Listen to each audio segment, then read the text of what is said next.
What's up, guys? It's Bromley from Empire Barbell, and today I want to talk about bad days. Now, we've all had bad training days, and for some of you newer guys, or you guys that follow, let's say, more instinctive or less structured training protocols, it can seem a little chaotic. It can seem like there's some type of intangible X factor that's going to determine how good you are on any given day, or maybe it just feels like you're at the mercy of the elements. So if that's the case, that is a clear-cut sign that you do not have a good handle on your training and you need to go back to square one. You either need to find somebody to mentor you, or you need to find a program and stick your ass to it until you start progressing again. So the key thing to know is that there is no amount of normal fluctuation in the human body that is going to overtake what a properly planned out and executed training program will account for. If you do it right, it's going to count for recovery. You're going to have scheduled your heavy workouts in advance, and you're going to build up to those very methodically and predictably so that you know exactly how much fatigue you're going to have at that workout. You're also going to plan your deloads. You're going to plan your resets so you do not push it into the red too often. If you're having a little bit of confusion as to why you went in when you thought you were going to have a workout and you had a bad workout, always assume that you made a bad training decision somewhere and that you are under-recovered. Do not just look up to the heavens and say, why today? I was supposed to hit a big deadlift. Why today? It's you. It's your programming. It's your poor planning. It's poor execution. It's not taking into account recovery. So here's a quick list of the things that pretty much everybody is guilty of that has led to a mysterious bad day. So if you have that bad day, always track back over the last, let's say, 1 to 2 weeks and take inventory of how your workouts went, how you felt, what the weight was. Did you hit any personal bests? Did you go above 90%? Did you handle more volume than you're used to? How are your workouts spaced apart? How are you eating? How are you sleeping? Those are the big questions you have to ask. So number one, the one everybody's guilty of pretty much all the time, is going too heavy too often. Okay, people look at heavy work as if it's just as good as isolation work, or it's just as good as high rep work, that there's somehow no difference. There's actually a very big cost to heavy work, which is why you have to take the greatest pains to account for it in your training program. Okay, people will get a training program that has them at, let's say, 70% for several weeks, and they might get a hair up their ass and go to 90% just to see how it feels. And they'll treat it like it's extra credit, like it somehow wasn't a bad move on their part.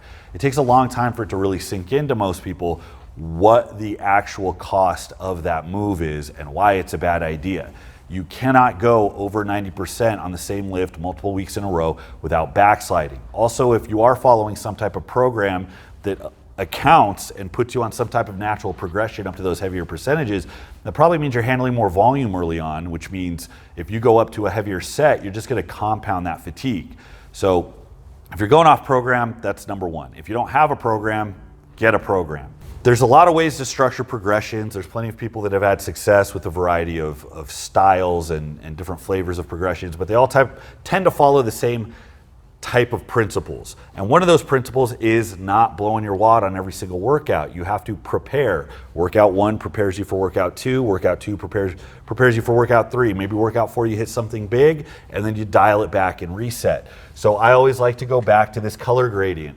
I'm a fan of wave loading. Most training protocols follow some type of wave load, whether you're talking about over a long period of time or a short period of time. There's always some context of building up over time and then dropping back and resetting. That theme is always present. Even if you're looking at something that's truly linear or undulating, that sense of building up over time, dropping back and building up again is always present. So that's how I like to think of it. So we start in the blue, a little bit easier. As the weeks go on, you work up, you work up. You don't get really into the red. You don't get deep into the mud until several weeks in, and you're only there for a short period of time before you drop back and build back up. Now that might be a hard reset to a lower percentage. It might be a deload before you just repeat the same progression with heavier weight. There's a lot of ways to do it. But the key is you are accounting for these heavier workouts and you are not staying there very long. And when you do hit your heaviest workouts, it is always going to be followed by some period of reduced effort, either reduced intensity, reduced volume, something that allows recovery. There's a reason we follow peaks and tapers right before a beat, and that's because it sets you up for a predictable spike in strength. This is the same thing we're trying to do in the middle of our training cycles, where we're trying to recover, we're trying to get you to build up bigger and stronger so you can follow the next training block better than when you started. So if you're going heavy, heavy, heavy, heavy, heavy, and you're not paying attention to the periods of recovery that you're missing out on, it's no wonder that you're having more bad training days than good training days. So that brings us to our next point, which is little time in between workouts. Now this is between substantial workouts, hard workouts. So it doesn't always have to be heavy, is it 90% and up? It can be a workout where you handled a lot more volume than you're used to. It could be a workout that taxes you in some other way. If you're looking at the distance between squat workouts, if you're wondering why last week you hit this heavy squat and the next week you tanked, it's not just the squatting, but you have to look at the other things you did in between. I do strongman, so I have to think, what toll do my farmer walk runs or my stone loading or my yoke walks or my truck pulls, what cost does that have to my barbell list throughout the week? I have to be aware of that. I had a deadlift workout that was very taxing. I didn't go very heavy. It was just a lot of practice sets, and it was more working sets that I typically do, and it fried me for a couple days. If I was slated for a big squat that week, it would have suffered, and that's something I have to know ahead of time as I'm planning out. So don't just look at how heavy you're going, look at how substantial the workouts are and how spread apart they are, okay? If you had a heavy squat workout followed by a heavy deadlift workout, and then 3 days later you tried to squat again and you're struggling, there's your answer. Too many heavy lower body workouts packed closely together. Same thing goes for, say, overhead pressing and benching. Same thing goes for working your upper back before you do pretty much anything else, because everything requires your upper back to be fresh. Okay, so pay attention to those training sessions and how closely they're stacked together. So beyond training, we look at what you're doing outside of training. Shitty sleep is a really big one. It's really common around, let's say, the holidays to burn the candle at both ends. If you like to drink, if you like to party, if you like to stay up late and you got to be up early for work, that is going to, over time, put a big dent in your recovery capacity. So again, if you're charting more nights than not, I'm getting 6 hours or less, there's a good chance you're under recovered, and a couple good nights of heavy sleep before your next big workout are going to be the thing that separates you from a good workout or a shitty workout. Caloric deficit. Also around the holidays, that's a big one because people eat a lot of shit and they might be thinking they're getting their calories in. But the chaos of the holidays can really throw people for a loop.